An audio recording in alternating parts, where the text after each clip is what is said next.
Welcome to my channel. आज इस video में हम बात करेंगे मेल नसबंदी के बारे में बात करेंगे। पुरुषों के अंदर नसबंदी कैसे करते हैं और औरतों के अंदर जो नसबंदी कैसे करते हैं। जो औरतों के अंदर जो नसबंदी करते हैं उसे हम बोलते हैं ट्यूबेक्टोमी, और मर्दों के अंदर जो नसबंदी करते हैं उसे हम बोलते हैं वैसेक्टोमी।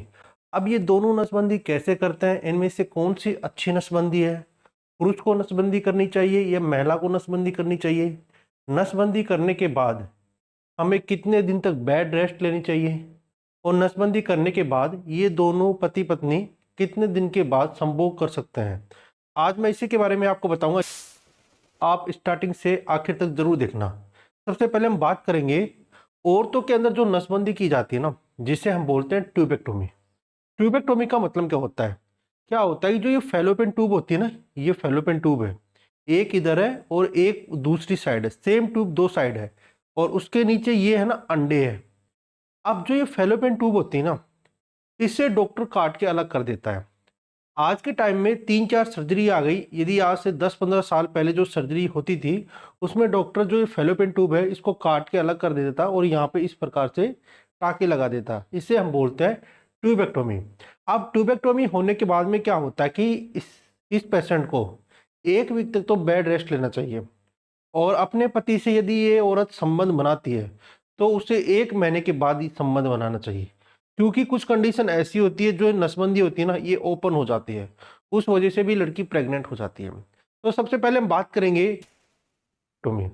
अब ट्यूबेक्टोमी कैसे होती है आपको पता चल गया, इसके बारे में आपको आगे बताऊंगा कितने प्रकार की होती है।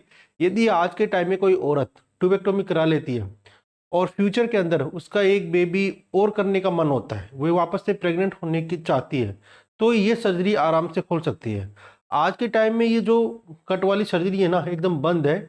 इसमें 3-4 सर्जरी आ गई है। एक रिंग वाली सर्जरी आ गई है, एक क्लिप वाली सर्जरी आ गई है, और आज के टाइम में तो इंजेक्शन भी आ गई, कॉपर टी भी आ गई, 10 से या 8 साल तक की होती है। तो आप ट्यूबेक्टोमी ना करा के उन चीज़ों का यूज़ कर सकते हो। उसके बाद हम बात करेंगे जो पुरुषों के अंदर जो नसबंदी होती है, जिसे हम बोलते हैं वैसेक्टोमी। अब वैसेक्टोमी का क्या मतलब होता है ये आपको पता होना चाहिए। आपके सामने जो ये टेस्टिस है ना, ये पेयर होते हैं, यानी 2 होते हैं। अब इनके अंदर क्या होता है कि स्पर्म बनता है, यानी शुक्राणु बनता है।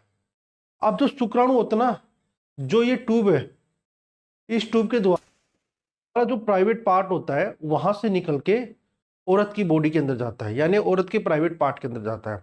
तो डॉक्टर क्या काम करता है, इस जो रिंग है ना, ट्यूब है, ये दोनों तरफ होती है, राइट की तरफ भी होती है और लेफ्ट की तरफ भी होती है। तो इस प्रकार से इसको काट के अलग कर देता है डॉक्टर, बिल्कुल अलग कर देता है और वहां पर बांध देता है। इससे हम बोलते हैं वैसेक्टोमी। वैसेक्टोमी का मतलब ही होता है जो वेसल्स होती है, जो स्पर्म ले जाने वाली नलिका होती है, डॉक्टर उसको काट के एकदम अलग कर देता है। और आज के टाइम में ये सर्जरी सबसे ज़्यादा हो रही है। यदि कोई औरत या कोई कपल है, दोनों के बेबी हो गई, 2-2 बेबी हो गई, कंप्लीट फैमिली हो गई, यानी फैमिली में 4 हो गए, अब ये वापस आते हैं कि मैं नसबंदी करा लूँ, तो आज के टाइम में पुरुष सबसे ज़्यादा ये चीज़ें करा रहे हैं। अब इससे क्या होता है कि जो आपकी जो लिबिडो पावर होती है, जो आपका संभोग करने का मन होता है, ये भी कम नहीं होता। कुछ लोग बोलते हैं कि जब कोई पुरुष वैसेक्टोमी करा लेता है तो नसबंदी कराने के बाद उसकी जो पावर होती है ना, कम हो जाती है। ऐसा कुछ नहीं होता, क्योंकि इससे ज़्यादा बढ़ती है। क्या होता है कि जो पहले शुक्राणु हमारे टेस्टिस में बन रहे थे, हमारी बॉडी के अंदर बन रहे थे, ये बाहर नहीं निकलते हैं। तो उससे क्या होता है कि ये ब्लड के अंदर जाते रहते हैं। क्या होता है कि जब हम 8-10 दिन खाना खाते हैं ना, तो 4 ml स्पर्म बनते हैं हमारी बॉडी के अंदर। अब देख लो, यदि आप उसको वापस से निकाल देते हो तो हमारी बॉडी कमज़ोर होती है। तो इसलिए शादीशुदा जो बच्चे, शादीशुदा होने के बाद बच्चे हो जाते हैं, कंप्लीट फैमिली हो जाती है, तो आप आसानी से वैसेक्टोमी करा सकते हो। क्योंकि वैसेक्टोमी में कोई भी खतरा नहीं होता। एक छोटा सा कट लगता है वहाँ पे, आपके पार्ट वाले पे, और उस वहन को निकाल के, उस ट्यूब को निकाल के बांध देते हैं डॉक्टर, जिससे कि स्पर्म आगे ना जाए। और इसको कराने के बाद आप अपनी वाइफ से 3 मंथ तक तो बिना प्रोटेक्शन से कभी मत करना, संभोग यदि करते हो तो। उसमें क्या होता है कि जो ये ट्यूब होती है ना, शुक्राणु होते हैं। तो आप यदि अपनी वाइफ से संबंध बना रहे हो तो प्रोटेक्शन से ही संबंध बनाना। बिना प्रोटेक्शन से यदि संबंध बनाओगे तो आपकी वाइफ प्रेग्नेंट हो सकती है, क्योंकि जो आपका टेस्टिस होता है उसके अंदर इतने भी अभी शुक्राणु है उस ट्यूब के अंदर जो आराम से औरत को प्रेग्नेंट कर सकते हैं। तो इस वजह से आज के टाइम में सबसे ज़्यादा वैसेक्टोमी ट्यूबेक्टोमी दोनों चल रही है। और जो औरत है ना, जो लड़कियां हैं जो नसबंदी ना करा के कुछ ऐसी दवाइयों का उपयोग करती हैं, जैसे कोपट्टी हो गई है, अनवांटेड पिल्स हो गई है, ओसीपी हो गई है, और बैरियर मेथड भी हो गया, तो इनका आज के टाइम में सबसे ज़्यादा यूज हो रहा है।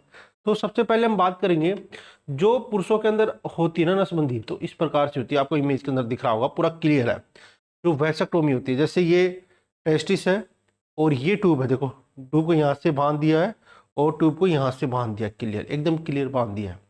तो इस प्रकार से आप ये सर्जरी करा सकते हो, फ्री है। और गवर्नमेंट हॉस्पिटल के अंदर, यदि प्राइवेट के अंदर कराते हो तो 5-6 हज़ार रुपये का खर्चा आता है, और उसके साथ यदि आप गवर्नमेंट हॉस्पिटल में ये कराते हो तो आपको रुपए भी मिलते हैं। तो आज के टाइम में ये सर्जरी बिल्कुल आसान है, करा भी सकती हो। तो हम बात करेंगे औरतों के अंदर जो सर्जरी होती है ना, बोलते हैं कि जो ट्यूबेक्टोमी करा लेती है वापस से माँ नहीं बन सकती, ऐसा क्यों है? यदि आप पहली वाली सर्जरी कराते हो, तो ये पहली वाली सर्जरी है ना, ये कराते हो, तो इसमें जो ट्यूब है ना बिल्कुल काट के अलग कर दिया डॉक्टर। अब इसमें क्या है कि आज से यदि 5-6 साल पहले ये कोई सर्जरी कराता था तो ये ओपन नहीं होती, वापस नहीं जुड़ती थी। आज के टाइम में ये जुड़ भी सकती है, और कुछ समय के लिए आपकी मेडिसिन चलेगी, उसके बाद आप ठीक हो जाओगे और आसानी से आप माँ बन सकते हो। दूसरी कंडीशन, जो ये ट्यूब है, ये ट्यूब है फैलोपियन ट्यूब है, वहाँ पे एक रिंग डाल दी है। अब ये रिंग क्या होती है कि बहुत मजबूत होती है, जिससे कि फैलोपियन ट्यूब को ब्लॉक कर देती है। उसके साथ अगली इमेज में क्या है कि एक क्लिप है, जैसे बालों के अंदर, हेयर के अंदर लड़कियां क्लिप लगाती है, उस प्रकार से ब्लॉक कर देते हैं। जैसे मैं आपको दिखाता हूँ, जैसे ये ट्यूब है, इस ट्यूब को यहाँ से डॉक्टर ब्लॉक कर देता है।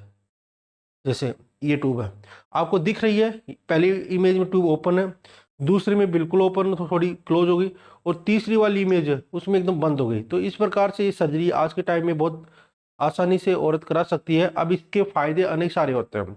एक तो कोई औरत ये सर्जरी कराती है तो उससे टेंशन नहीं होती कि फ्यूचर के अंदर वो वापस से प्रेग्नेंट हो जाएगी, आराम से अपनी लाइफ जी सकती है। उसके साथ पुरुष के अंदर जो स्पर्म बन रहे थे वे अपनी बॉडी के अंदर रहेंगे, जिससे कि उसकी जो पावर है अच्छी आएगी।